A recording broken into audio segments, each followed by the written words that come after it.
Hello and welcome back to my channel. My name is SewRena, and in today's video we're going to be celebrating Shirtwaist September and making my shirtwaist for the month of September. I also want to thank everybody who was in my live stream last week, and I was able to show off some of the shirtwaist in my collection that I have not worn yet or made yet.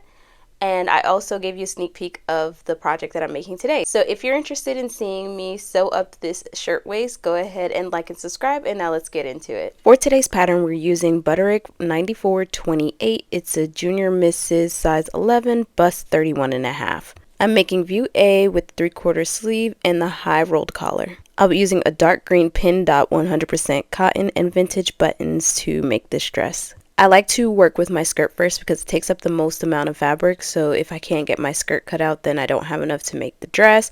Also, starting with the skirt first allows me to go ahead and sew it up and have hanging on my dress form, so that way the hem can even out. Naturally, I want the insides of my dress to be as beautiful as the outside, especially since this button's all the way down, so it opens up kind of like a house coat and the inside is easy to view, so I do French seams throughout. If you're wondering what a French seam is, I do have a full-length video on my favorite seam finishes, which I will tag above. A short and easy way to describe the process is to put your fabric wrong sides together, sew 3/8 of a seam, then cut the seam allowance down, flip it right sides together, press, and then sew 1/4 of an inch. This will encase your raw edges and give you a very strong seam. This is my favorite finish because it just looks really nice and clean. It covers all of the raw edges, and because it's so strong, it's great for my frequently washed items like my housecoats and my shirtwaists.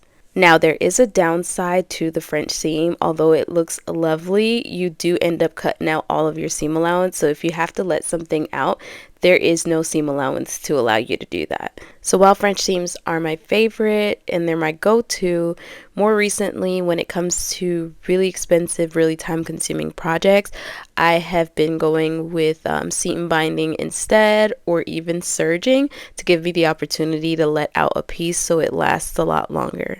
This dress was shockingly easy and quick to make. The illustration made it seem more involved than it actually is, and I guess it's because I didn't even notice that it had an attached sleeve. So you don't have to set in any sleeves. It's all attached to the shirtwaist. It's pretty straightforward. As long as you can do a straight stitch, you can make this dress. And I guess the difficulty for me came in when it came to finding, I think, 11 or 12 buttons. I needed the perfect size buttons because the same buttons that are on the dress are also on the rolled collar, so I didn't want them to be too big because then it would take over the collar, but I want it to be too small because I didn't want it to get lost in the dress. So it took me a year after I bought the pattern as well as the fabric to go with the pattern to find the buttons to go with this dress. I love a high neck. I just realized, as much as I love the midriff for my spring summer dresses wardrobe, the high neck is the fall winter version of my love for the midriff in the spring summer. I feel like because a lot of your garments are relatively covered in the winter and fall because of like a coat or something like that, that the focus or the drama could really take place at the neckline. And so I noticed that over the years I've been gravitating a lot to the rolled collar or the stand collar, and so be prepared to see a lot of this in my wardrobe because this is only the second dress that I've made in a week with such a high collar, and I even made one over the summer, and I have so much more to dive into, including some coats with the same feature. I just really, really like it, the same way that I love a midriff in the summertime. This really did come together about as quick as any other shirtwaist, if not quicker, because you didn't have to install a zipper too. My favorite style shirtwaist is when there is no zipper, so it's either a placket hidden in pleats at the waistline or it just buttons all the way down. It's really easy to get in and out of, as opposed to the ones with the zipper. It can be a little bit of a pain. I did notice that though I've made a ton of shirtwaist dresses, They all have full skirts and none of them have a slim wiggle skirt.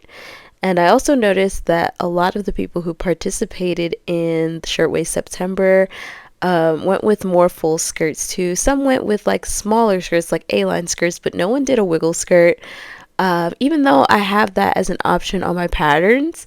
So I actually picked up another one that I fell in love with that I know I'm going to make soon. So if you haven't participated yet and you're still going to and you're teetering between a full skirt or a slim skirt, I'd love to see you in a slim skirt. I won't be able to make mine in time for Shirtwaist September, but it's definitely going to be soon because I already have the fabric that I could possibly use, and it doesn't require a ton of buttons, so that won't hold me back for a year either. I am nearing the end of my project. I attached the bodice to the skirt, and now I'm using some seam binding to cover the raw edges of the waistline, but also to help reinforce that waist seam.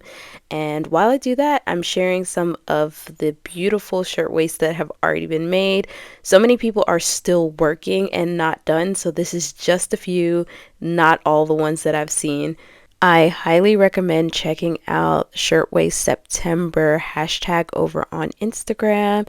It's full of a lot of inspiration as well as completed works and works in progress, and I'm so excited and happy that you guys have joined me. I also want to give special thanks and shout out to Ashley Main Makes for co-hosting this challenge with me. It's really fun and I love the community aspect of this. I've been able to see the work of so many of our mutual followers, and it's all so beautiful and exciting. If you haven't already, please consider liking and subscribing, leaving me a little comment below. If you'd like to support this channel any further, you can leave me a virtual tip over on Ko-fi or become a bobbin over on Patreon. We would absolutely love to have you. I also want to remind you that while a lot of our participants do so, it's not a sewing exclusive challenge, and you can also take a picture and post any shirtwaist, vintage, modern, or historical. We'd love to see it.